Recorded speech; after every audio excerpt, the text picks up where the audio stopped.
तर नमस्कार मित्रांनो, आज तुमचं स्वागत आहे माझ्या ब्लॉगमध्ये.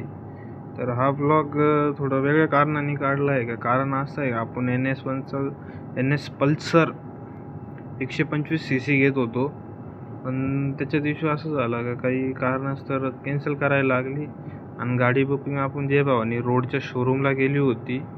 तर विषय असा झाला का ती गाडी आपल्याला तिथं खूप महाग जाते, म्हणून ती कॅन्सल करायला लागते. ती जाते 1,75,000ला आणि ती आहे 1,31,000ची. तर त्याच्यामुळेच आपल्याला ती कॅन्सल करायची. आणि कॅन्सल करायचं मेन मुद्दा तोच आहे. आपण दुसरीकडून आहे ना गाडी घेणार आहे, तीच घ्यायची आपल्याला. गाडी तर तीच घ्यायची, NS 125 cc. त्यांना कारण देऊ आपण काहीतरी, त्याच्यामुळे तर चालू आहे कारण द्यायला. कारण नाही दिलं तर कॅन्सल होणारच नाही गाडी.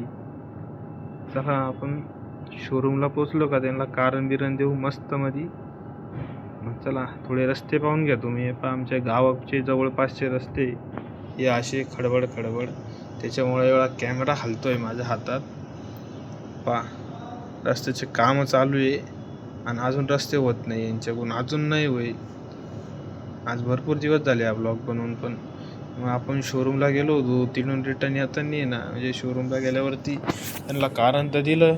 तिथून येताना मस्त म्हणलो चला आता व्ह्यू पण चांगला इडच करून घेऊ, व्हिडिओ सगळं. कारण असं दिलं का त्यांना म्हणलो का माझ्या मम्मी पप्पाला असा विषय का NS पल्सर नाही घ्यायची आहे.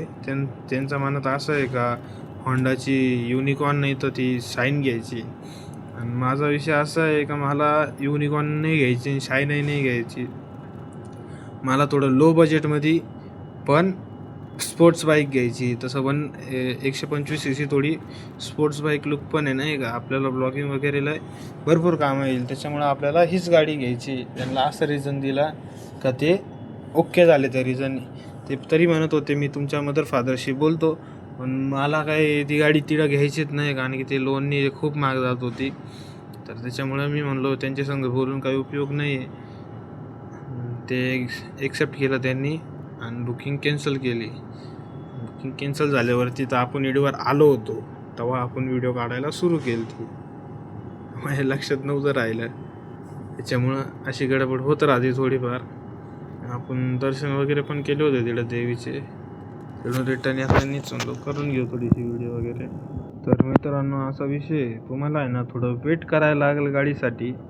गाडी येईल असं नाही का गाडी नाही येणार. आपण विश्वास देतोय तर विश्वासावरती राहा. गाडी येईल 17 ऑगस्टला गाडी येईल म्हणजे येईल. आता मी जाईल 8 तारखेला बुकिंग वगैरे करल आणि गाडी घेऊनच येईल, असं नाही का नाही घेऊन येणार. मित्रांनो घराच्या मी खूप जवळ आलो होतो, काही 400 ते 500 मीटर राहिलं असेल माझ्या अंदाजे तरी ते. आणि डिक्कीत ऑलरेडी रेनकोट होता, पण मला आहे ना इच्छा नव्हती घालायची, तर त्याच्यामुळं मी घालत नव्हतो. तर पाऊस खूप जोरात आला होता, खूप जोरात होता पाऊस. तर मी भेंडीच्या झाडाखाली आडोशाला उभं होतो. तर तिथं पुढं पण एक पोरगा उभा होता, तुम्हाला आता दाखवलंच मी. आज झूम करतोय त्याच्यावरती, तेव्हा तिला समोर उभा आहे. तोही अटकला होता काहीतरी कारणामुळे, म्हणजे पावसामुळेच अटकला होता. तो आला असेल काहीतरी कामासाठी. ते डोंगर एवढा लांब आहे, तुम्हाला दिसत पण नसेल, झूम केल्यावर तर ब्लर होऊन जात. तर माझं आहे ना आजच्या ब्लॉगमध्ये एवढंच होतं. तर माझ्या पुढच्या ब्लॉगसाठी माझ्या चॅनलला सबस्क्राईब करा.